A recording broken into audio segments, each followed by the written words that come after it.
Hey everybody, it's Chris and welcome back to Something Else Amiga. What do we have on the show today? Today we have a package from Mr. James. And inside is a note and an empty bag and another Revision 4 Amiga 2000 with battery damage.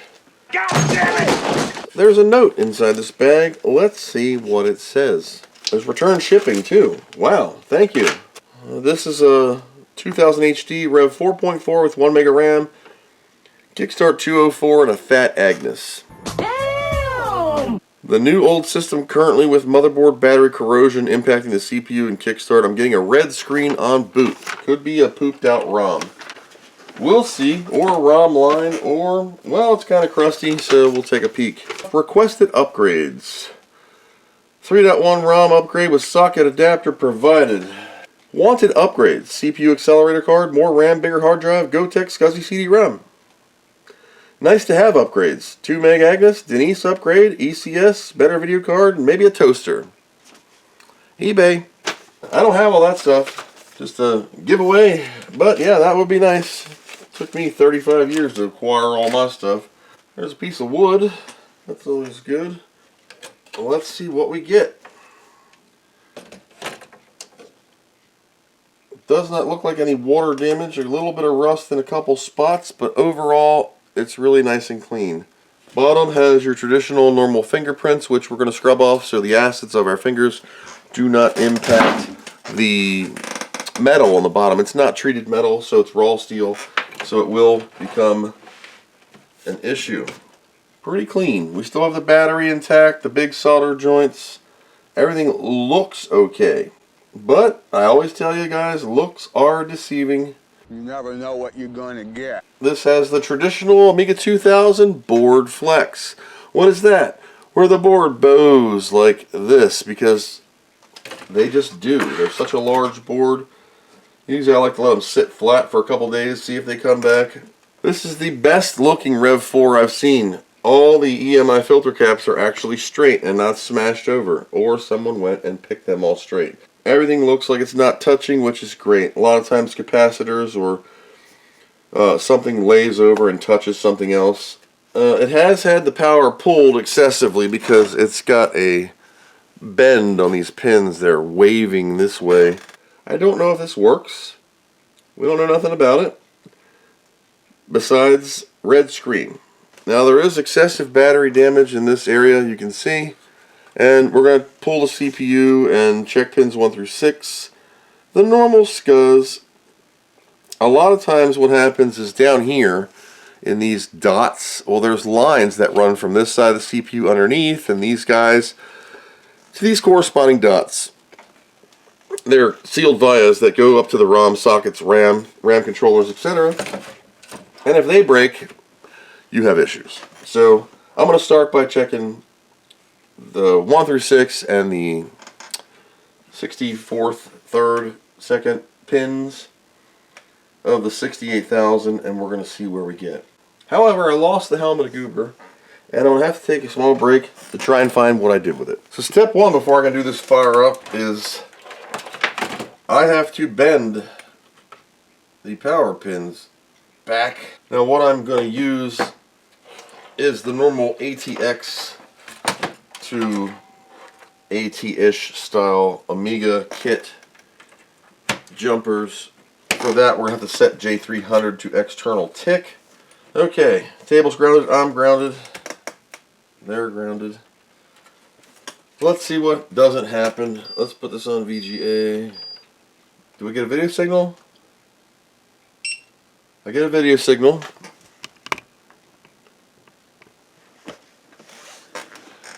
And a black screen. Not even getting a red screen. Just nothing. So, black screen, you can see some lines in here, jail bars. That's usually a sign of a dead CPU. It's got a 204 MX ROM, which is standard for these guys. I'm going to grab the Jonard and we're going to yank that mofo out. Beep. We're going to replace it with the user's Kickstart 3.1 ROM and this weird adapter. Funny thing is I don't know if you even need this adapter. Pin straightener. Uh-oh. Why is this smashed off on the end? Okay, it's a 42 pin ROM that they busted a pin off of. Why would they do that? Why do they do that? I don't know. Video signal. A better GL bar solution, so yeah, great. This is my helmet of Goober today. 2 pair of glasses. Oh man, I hear it crunching coming out, so that is not a good sign. Oh man. I'm unhooking this. There's no even need to even test it at this point. So, you can see the CPU looks relatively good, right? It's been polished, sanded, whatever. Pin 1 is a little crusty, but the main juice of the factor is, oh man. Remember how I was saying pins 1 through 6? Well, try 1 through 20 are green as the bottom of the ocean. What does that mean, guys? You know what we're doing. Dang it. REV4s, they're like Subarus, the bane of my existence. Shoot. Jelly of the Month Club. So yet another CPU socket needs to be replaced. Another one, guys. Can you imagine that? It's the gift that keeps on giving the whole year. Cheese and rice. Where's Lorena? I cleaned up and I lost like all my stuff. Cutting the ribs out of the center to reveal 2 independent sockets. Basically independent sides. And then I can desolder each side and pull them out independently. Why does that have... oh, it's the outline of the silk screen. Okay. Alright, so let me get this out and we'll take a peek at how the vias look. 8372A Agnes. I don't want to touch the socket because it's a little bowed on one side. Every time I touch them, they're dry rotted beyond death and they shatter. And that's even more fun. So I'm going to heat up the soldering station. I'm going to pre-tin, add some solder to the 68,000 socket. That'll allow me to use the solder sucker gun, more easy, and remove this socket. And then we'll take a peek. But I got to find the helmet of Goober. I desoldered the socket with adding solder and then sucking it out with the Heiko clone.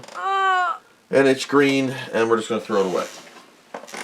I haven't even flipped it over yet. I did take the battery posts out also.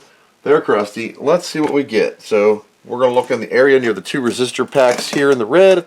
It's pretty crusty. You can see the acid is still in everything. You can see those circles all the way down. That's not dirt.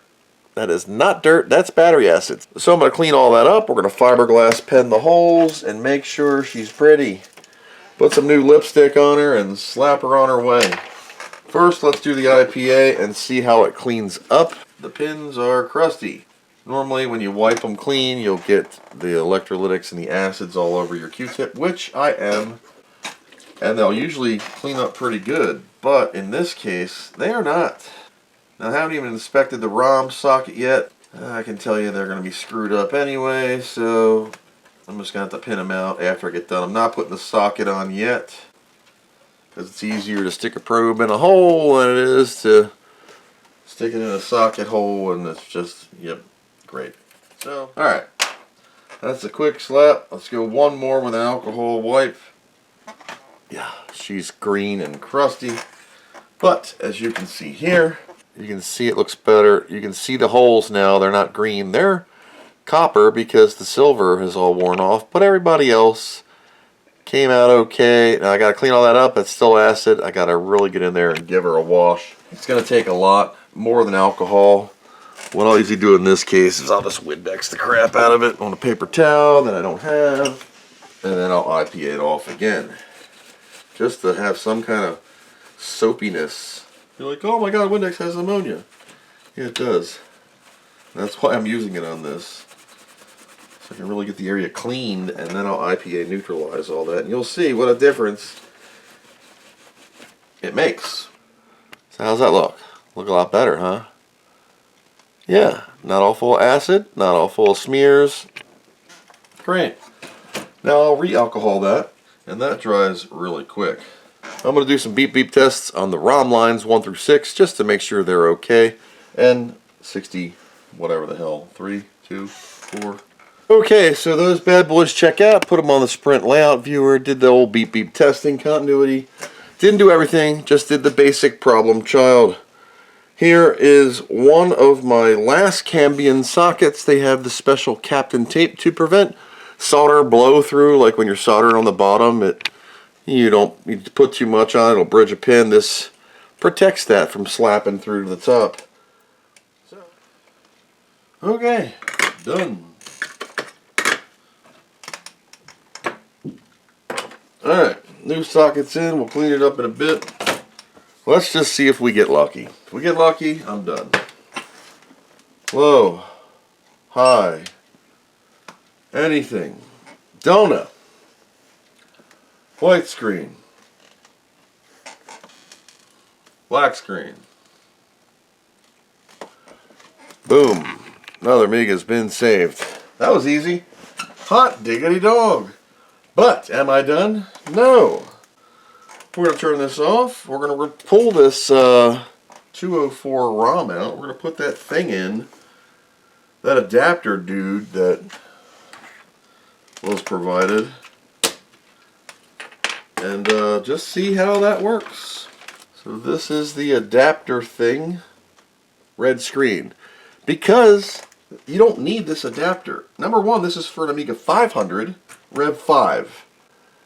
Amiga 500 REV5 adapter. This is a revision 4. And this ROM is a 42 pin with 2 pins cut off of it. We're just going in raw. What happens? Low, high,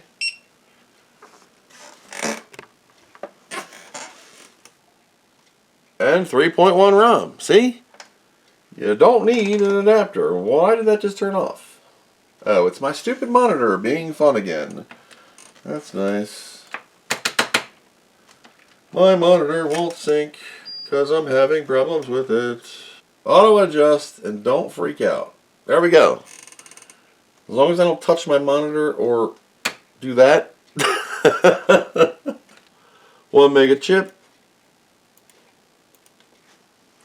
I wonder if I could do, like, flip the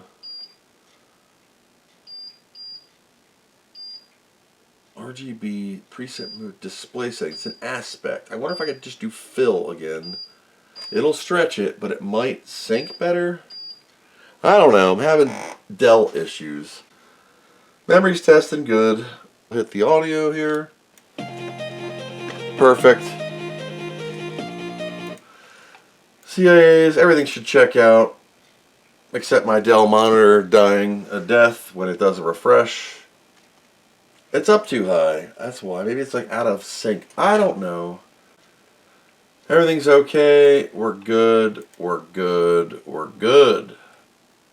Apparently you can only be in Amiga stud video about 300 Amigas, multiple plugins. So as you can see, this thing's working perfect. I'm gonna jam out the Miss Pac-Man, and it's crystal clear and it looks great. Oh crap. Oh crap. Oh yeah. So that's all I got for today. As you can see, Mr. Jim's board is fixed, and I'm playing Pac-Man like I always do, Miss Pac-Man. And, you know, one of these days I'll make it to level 3. Of course not. So that's all I got for now. Thank you guys for coming along on this journey. Another Amiga's been saved. So until next time, thanks for watching, and I hope you learned something.